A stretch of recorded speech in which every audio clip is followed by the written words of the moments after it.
Okay, this is the water meter. We're in the alley. The house faces north. The alley is south side of the property. We're on the outside of the fence. And this is our water meter. And you can't really see it right here because of the way things are coincidentally rounded up. There's a little red sprocket in there. That's a flow indicator. Some people call it a cheater wheel or cheater paddle. Call it what you will. It's very sensitive. If that's moving, then in theory we've passed the water meter test. Let's see if I can get a code number on that. Clean it off a little bit. In case we want to do some homework or something. There we go. That's the meter number. Now there's a valve right there that is in front of the meter. The municipality, the city, the water company, the utility company, the city vendor, call it what you will, but they own the meter, that's them, and they own that valve. You shouldn't be operating that valve. Parallel is on, perpendicular is off. You might have to use it in an emergency situation. I use it at my house. You shouldn't have to, but there's that valve and that's how it works. And we have passed the water meter test.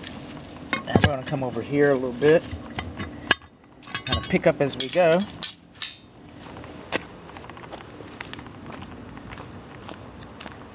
And we're going to stick with plumbing and so forth, but we're also going to kind of move organically.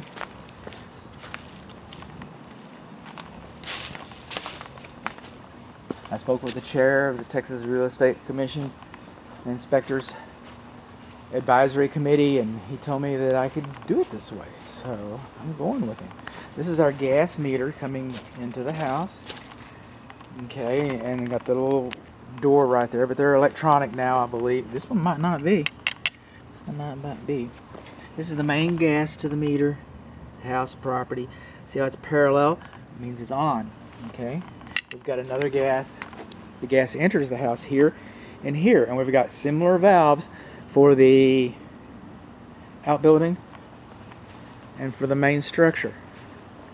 And those valves are on. In an emergency, that's how you turn the gas off.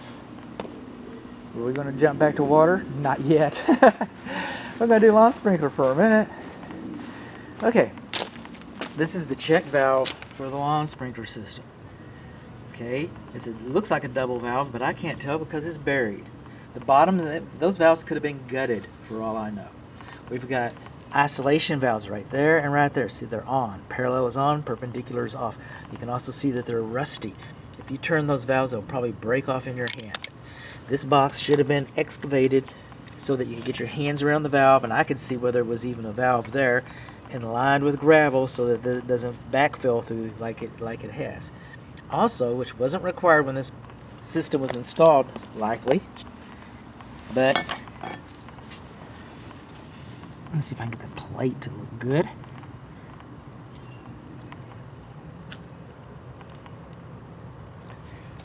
I don't think I'm going to be able to capture any information off of that, but right there, you can study that for a moment.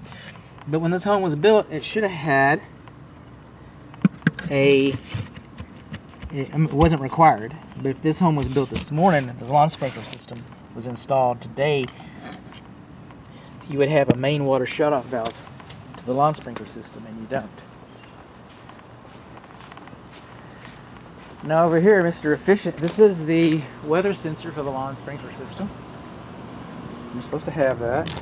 Now Mr. Efficient is going to take this off. I'm supposed to take the water pressure from the closest exterior bib faucet to the meter. And geographically, this is. And by the way, this faucet should be supported. This faucet should be insulated. We should have vacuum breakers on it, but we don't. And the reason why I'm changing my method just a little bit, wood mulch next to the house, trees too close to the house, is over here we have an old school, and no good deed goes unpunished. You're not even alive, are you? We're gonna go back to the other faucet. This should be the main shutoff valve to the house. This valve does not have a handle on it. I'm not gonna booger it up with a wrench or something, okay? Should have had a handle on it. All this is inoperable. This from what I'm used to seeing in this neighborhood, this vintage home, that's what I'm seeing, is the main water shutoff valve to the house. I have one at my house. That's why I use the water meter to turn the water off. This valve is buried. It's 100 years old. If you turn that, it's probably going to break on you. Then you're going to go back to the meter. You're going to turn the water off there. Then you come over here. You're going to dig this up and fix it. Hopefully you'll fix all of this. And then you're going to install the right kind of valve. Now, if you just turn the water off at the meter, then you can just leave that alone. I don't encourage that. But that's the way I've been living. You don't want to live like me, do you?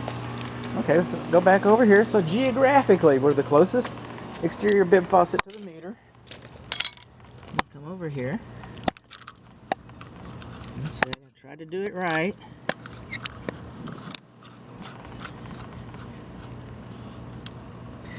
We're looking for no more than 80 psi.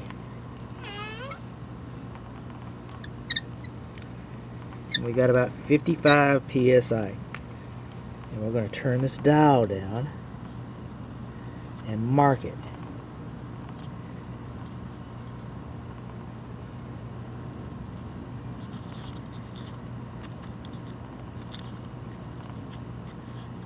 I just wanted to play with it a little bit. Turn this dial down and mark it. And we'll see if it drops here in a few minutes. I'll come back and take a picture of that. So what did we learn? We learned that our water meter is on that side of the fence, other side of the fence. Gas meter is on this side of the fence. We learned that we got 55 psi, which is good. We learned that our faucets need to be insulated and supported. We learned that we're missing a handle on our faucet over here, and this faucet over here that doesn't work, okay, that's galvanized. I don't know how much galvanized piping is in the house.